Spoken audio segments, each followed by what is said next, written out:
जय श्री कृष्ण बधाने ने जय माताजी। तो आज आप बनावीशू फ्रूट सलाड, ए बी मखानामांथी बनावीशू फ्रेंड्स। तो ठंडू ठंडू आपणुं जुओ एकदम घाटू सरस फ्रूट सलाड तैयार थई गयुं छे। विडियो सारो लागे तो एक लाइक सब्सक्राइब करवानुं ना भूलशो अने कमेंट में जरूरथी जणावजो कि मारी रेसिपी केवी बनी छे। आ फ्रूट सलाड आपणे बनावीशुं खांडनो उपयोग नहीं करी, गोळनो उपयोग नहीं करी के नहीं साकरनो उपयोग करी। तो विडियो लास्ट तक जोशो तो ज तमने खबर पड़शे। तो लास्ट में आपणे गुलाबनी પાંદડીથી सर्व करीशुं फ्रेंड्स। तो एकदम उनाळानी सीजन चाली रही है, ठंडू ठंडू बधाने खावानुं आ रीते मन थतुं होय छे। फ्रूट सलाड छे, बासुंदी छे, तो श्रीखंड छे, आपणे केरीनो रस छे, ए बधुं उनाळामां आपणे વધારે પડતું જમવામાં લેતા હોઈએ છીએ। અને આ ફ્રૂટ સલાડ તો બિલકુલ આપણે આમાં ખાંડનો સાકરનો ઉપયોગ કરેલો નથી, તો હેલ્ધી બનાવેલું છે। તો 8 થી 10 આપણે અહીંયા બદામ લીધી છે। હવે બદામને આપણે એક બાઉલમાં નાખી દીધી છે। બદામની જગ્યાએ તમે કાજુ લઈ શકો, પિસ્તા લઈ શકો, જે તમને પસંદ હોય એ ડ્રાયફ્રૂટ તમે લઈ શકો છો। આ મખાના લીધેલા છે। આજકાલ મોલમાં મખાના આસાનીથી તમને મળી જશે। તમારી આસપાસ જ્યાં પણ મોલ દુકાન હોય મખાના મળી જતા હોય છે। હવે એક પાટકી ભરીને આપણે મખાના લીધેલા છે અને ત્યાર પછી 8 થી 10 તાતણા મેં અત્યારે અહીંયા કેસરના લીધેલા છે, કારણ કે થોડી કેસરની ફ્લેવર આ ફ્રૂટ સલાડમાં બહુ જ સરસ લાગે છે અને કોઈ દૂધને ઉકાળવાની જરૂર નથી। હવે મેં 9 સેકું દૂધ લઈ લીધું છે। નોર્મલ આપણે જે કોથળી લાવતા હોય દૂધની, જે તમારા ઘરમાં દૂધ આવતું હોય એ દૂધ થોડું 9 સેકું હોવું જોઈએ। તો 9 સેકાનો મતલબ એ છે કે મખાના છે એ સરસ આસાનીથી ઝડપથી અહીંયા પલળી જશે। હવે આને ઢાંકી અને લગભગ ટાઈમ હોય તો 1 થી 2 કલાક માટે તમારે પલાળીને મૂકી દેવાના છે। 3 ફ્રૂટ લીધેલા છે, કેળા, સફરજન અને દ્રાક્ષ લીધા છે। હવે એને ઝીણા ઝીણા આ રીતે પીસ કરી દીધેલા છે। ડ્રાયફ્રૂટ લીધું, ગુલાબની પાંદડી અને ચારોળી અને મધ છે। હવે જુઓ 2 કલાક થયા પછી મખાના સરસ અહીંયા આપણા પલળી ગયા છે, એકદમ પોચા પડી ગયા છે। જુઓ હું તમને અહીંયા ચમચીથી થોડું બતાવીશ અને થોડું હાથથી બી આ રીતે પ્રેસ કરીને બતાવીશ કે અંદર મખાનાની અંદર એકદમ સરસ દૂધ છે। એકદમ જુઓ આ રીતે અંદર દૂધ જતું રહે, એટલે મતલબ એવો કે એકદમ સરસ પોચા થઈ ગયા છે। જો આટલા પોચા મખાના થઈ ગયા હશે ને તો તમને પીસતી વખતે એકદમ આસાની રહી જશે અને ઝડપથી પીસાઈ જશે। તો હવે આપણે એક મિક્સર જારમાં બદામની કોઈ છાલ કાઢવાની જરૂર નથી, સીધી જ તમે આ રીતે ક્રશ કરી શકો છો। 5 ચમચી જેટલો મેં એલાયચી પાવડર લીધો છે।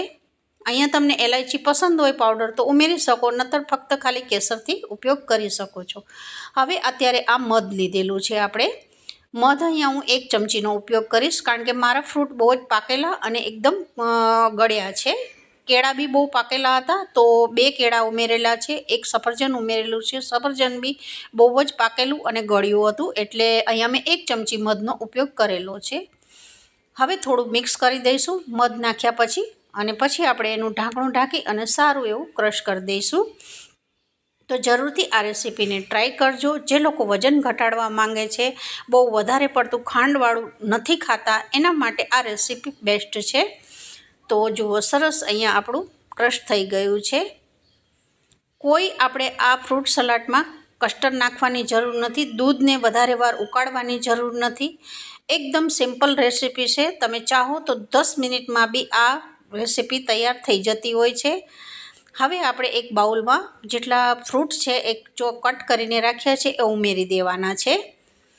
સૌથી પહેલાં આપણે કેળા નાખ્યા, ત્યાર પછી દ્રાક્ષ નાખી છે। આની કાળી દ્રાક્ષ આવે છે, પસંદ હોય એ બી ઉમેરી શકો, દાડમના બી નાખી શકો, તમને જે તમને પસંદ હોય, તમારા ઘરમાં જે બચ્ચાઓને જે ફ્રૂટ પસંદ હોય એ બી તમે અહીંયા ઉમેરીને ફ્રૂટ સલાડ બનાવી શકો છો। તો થોડા મેં અહીંયા ફ્રૂટ સલાડ રહેવા દીધા હતા, કારણ કે ગાર્નિશ કરતી વખતે લાસ્ટમાં આપણે ઉમેરવાની જરૂર છે। ચારોળી નાખી, ગુલાબની થોડી સૂકી પાંદડી ઉમેરેલી છે। ગુલાબની પાંદડીથી ટેસ્ટ બી બહુ સરસ આવે છે। જરૂરથી તમારા ઘરમાં સૂકી પાંદડી પડેલી હોય તો ઉમેરજો, એનો ટેસ્ટ ગુલાબની પાંદડીનો બહુ જ ખાવામાં બી સારો આવતો હોય છે। ત્યાર પછી આપણે ક્રશ કરીને જે પ્રવાહી રાખેલું છે આપણું, એ હવે ફ્રૂટ ઉપર ઉમેરી દેવાનું છે। હજુ આપણું આ બનેલું નથી, કારણ કે હજુ આપણે આને ઠંડુ થવા મૂકવાનું છે। તો જુઓ અત્યારે તમને થોડું લિક્વિડ જેવું લાગે છે, પણ જ્યારે ઠંડુ થશે ને ત્યારે એકદમ ઘાટું બની જશે, તેની થિકનેસ એકદમ વધી જશે। તો આજની રેસીપી તમે જોઈ શકો છો કે લગભગ આપણી 10 મિનિટમાં જ બની જાય છે. ઉનાળાની સિઝન ચાલી રહી છે અને ઠંડુ ઠંડુ તમને કંઈ ખાવાનું મન થાય તો આ જરૂરથી રેસીપીને ટ્રાય કરજો. તો હવે આપણે આને ઢાંકી અને લગભગ 2 કલાક માટે ફરી ફ્રીજમાં મૂકી દઈશું. તો હવે આપણે આને ખોલીશું 2 કલાક થયા પછી. જુઓ એકદમ સરસ એની થિકનેસ બી વધી ગઈ છે અને એકદમ ફ્રૂટ છે એકદમ ઠંડુ થઈ ગયેલું છે. તો સાંજના સમયે જુઓ દિવસમાં બનાવીને તમે મૂકી દીધું અને જમ્યા પછી જુઓ 1 વાટકી તમે પીશો ને તો તમારું પેટ એકદમ ભરાઈ જશે ફ્રેન્ડ્સ. અને આમાં તો પાછી ફ્લેવર એલાયચી અને કેસરની નાખેલી છે. તો જરૂરથી આ રેસીપીને એકવાર ટ્રાય કરજો. વિડીયો સારો લાગે તો લાઈક કરજો. વધારે વિડીયો પસંદ આવી જાય તો વિધિ કિચનને સબસ્ક્રાઈબ કરી દેજો. તો આ ઉનાળામાં હજુ સુધી તમે મખાના ફ્રૂટ સલાડ ના બનાવ્યું હોય તો મારી રેસીપી જોઈને જરૂરથી ઝડપથી તમે બનાવી શકશો. કારણ કે થોડા ઘણા જ ફ્રૂટ ઘરમાં પડેલા હોય ને એમાંથી તમે આસાનીથી આ ફ્રૂટ સલાડ બનાવી શકો છો ફ્રેન્ડ્સ. અને ફ્રૂટ અને ડ્રાય ફ્રૂટથી ભરપૂર છે. હા, પણ એકદમ હેલ્ધી છે. બિલકુલ સાકર આપણે ખાંડ કે ગોળનો ઉપયોગ નથી કરેલો. તો જરૂરથી તમે આ રેસીપીને ટ્રાય કરજો. જે લોકો વજન ઘટાડવા માંગે છે, જે લોકો ડાયાબિટીસ પેશન્ટ છે, એ આ મારી રેસીપીને જરૂરથી એકવાર વધારે ને વધારે ટ્રાય કરી જોશો. કારણ કે આ હેલ્ધી બનાવેલું છે.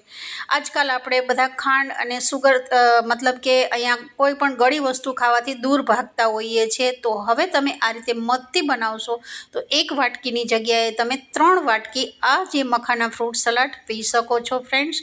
તો જમ્યા પછી તમે આ રીતે 1 વાટકી ફ્રૂટ સલાડ ખાશો ને તો તમને 2ની જગ્યાએ 4 વાટકી પીવાનું મન થઈ જશે. તો આજની રેસીપી આપણી તૈયાર થઈ ગઈ છે. બધાને જય શ્રી કૃષ્ણ.